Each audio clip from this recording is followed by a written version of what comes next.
Hi everyone, my name is Anita Sharma and welcome back on Import of Media. This is a wonderful time to talk about the national education policy which is just introduced, and we all are very happy that such type of policy is introduced, which is very progressive and it is going to change the entire course of education system. We all are hopeful, and to discuss this today we have Professor Asad Sahir from IIT Ropar. He is assistant professor in the area of chemical engineering and he is a PhD from University of Utah. He is going to talk about certain aspects of this policy, and let's understand his opinion on this. Thank you, Professor Sharma, for giving this wonderful opportunity today evening. So, in an individual capacity, although I'm working as an assistant professor at IIT Ropar, I also head the professional development cell of Career Development and Corporate Relations Center. So, in an individual capacity, when I see it as an educator, I find this policy to be very promising. A Hmm. lot of hope is there, and a lot of interest and enthusiasm is there from the national education policy front. Overall, I have benefited quite a lot by my training in English in India, and we're getting all the benefits that has helped me to stand ahead as a global citizen. The wonderful schooling which has been provided in India on institutions, you are trained in many different languages.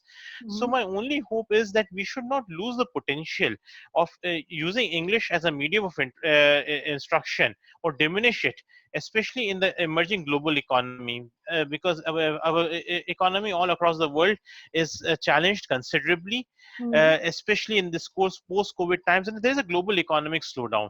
Hmm. So it will be in in our country's strategic interest that we maintain the same level, or rather enrich the level of instruction in English, as well as Hmm. promoting other languages. It also helps us in higher education and research because our students have to write papers, they have to understand research papers, they have there To. has been a democratization of education, so everybody has got equal opportunity and access when it comes to accessing the best quality knowledge. And it is the speed and the velocity by which we can access and put information to use. So our training in the English language would be beneficial, and rather we have to also think about that how our students can now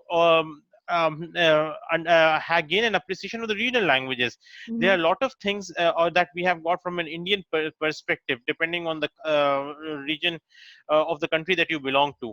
And to communicate with a global audience, it would be beneficial if there's a strong understanding of the regional language also, Hmm. because then you can do a better translation and you can bring more knowledge to the world. For example, like if you want to make yoga and Ayurveda accessible to the world, then naturally we have to have a good understanding of English so that we can do a better translation and we can capture a larger size market. So it means that English, the way it is explained in the policy, you are saying that it is not correct. No, I think that we should be more explicit in terms of global trade. The Uh-huh. impact of the language in terms of global trade, access to markets, and the advantage that we had over the past 2 decades post liberalization, and the number of industries that we have been able to establish, especially service based industries. The new education policy makes a very nice remark on the artificial intelligence, virtual reality, etc. Hmm. These are the industries of future, and I think that we will be helped, especially in higher education, if we also tie in the effect of language into the growth of industries, considering the 30-year experience, that wonderful experience that our country has had. Hmm. So you are coming from IIT background, so you're a Yes, ma'am. professor over there. So what is it all about, this interdisciplinary or multidisciplinary research environment and all? We want to understand from a person who is from IIT. So, Professor Sharma, what had happened about 30 years back, especially in the United States, I'm coming from a chemical engineering context. There was a very famous report which was published in 1988 called the Amundsen's report. Hmm. So, it was observed in that report that the discipline of chemical engineering, specifically since I'm from chemical engineering background, will benefit greatly if we start building our connections to other disciplines like biology, physics, chemistry. So rather than having searching for excellence in your own discipline, why not we build these bridges? And that has had a huge impact in the United States. Mm-hmm. It has also led to biology people getting more employment in chemical engineering degrees, physicists getting involved in the discipline, as well as people from chemistry, as well as advanced mathematics also. So Mm-hmm. this brought in a lot of ideas and tried and our the discipline basically also amalgamated a lot of the fundamental science side also. So, in my opinion, this has been a successful experiment with the United States, although it has got its own a variation. What has happened is that the discipline of chemical engineering has become more of a research-based discipline as compared to an industrial practice-oriented. So, there is Mm-hmm. a decision point also that we are taking here that we want that would have its impact later on when the policy is implemented in terms of that what will be our human resource preparation when it comes to having these people from different disciplines coming together. From a chemical engineering point of view, let me help you to ponder upon this question.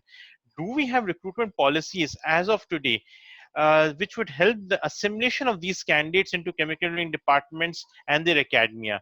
Do we have job roles as of now which would help the interdisciplinary candidates if we implement this policy? And namely, these decisions pertain to employment in industry, academia, making rules more flexible. So the moment you the notion of a interdisciplinary PhD is introduced, then every advertisement that which says that you should have a PhD in a particular specific discipline only becomes redundant, or it Mm-hmm. has to be made more flexible. So we have to think holistically. Otherwise, it's a welcome decision because new ideas are needed, and we are in an innovation economy. Okay, so a lot of things to get unfold. Let's see what happens. But then there's interdisciplinary and multidisciplinary. I am sure is going to be more welcoming. That's what my perception is. Okay, I also want to know about the impact of multi-entry and multi-exit. So another welcome move, but as an engineer, from a problem-solving perspective, I am worried more about implementation. So there is a very good opportunity for technologists across that we can understand here. In India, do we have an entrepreneurship resource package type of a system from an academic standpoint, which can be distributed freely across all universities, which can be easily customizable, where you can have this concept of a multiple entry, multiple exit um, uh, type of a system being incorporated. Universities will also have to undergo a major shift in the way that it works, the way it does record keeping, the way the you perceive education is also going to go a paradigm shift. Mhm. So that was for the first point. The second point was from an IIT standpoint. I think that we will have to. There can be a modification because it's a policy right now. Like, is there a possibility to incorporate startup ventures as a part of your bachelor's degree? So, how can we accommodate this whole concept of Atmanirbhar Bharat, especially when it comes to skill development? That is an opportunity that we can explore on a policy front. But this is not. This is. I'm saying from a higher technical education institution, and I would like to discount IIT because I'm not speaking for IIT at this point. I'm giving my views as Okay. an individual Yeah, educator. yeah, absolutely. I understand. Okay, so Yeah, overall, because this needs to be ratified and discussed in our academic bodies, and nothing of it this has happened. But so I can say from a prestigious, from the point of view of a prestigious higher academic institution, is that this opens up doors and opportunities for one to think about that how they can blend in entrepreneurship programs, opening up of a company through this multiple entry, multiple exit. I think that's a wonderful suggestion. Sis. Any closing remark on the entire policy? So the entire policy we are looking forward to its success. It has got a lot of promise.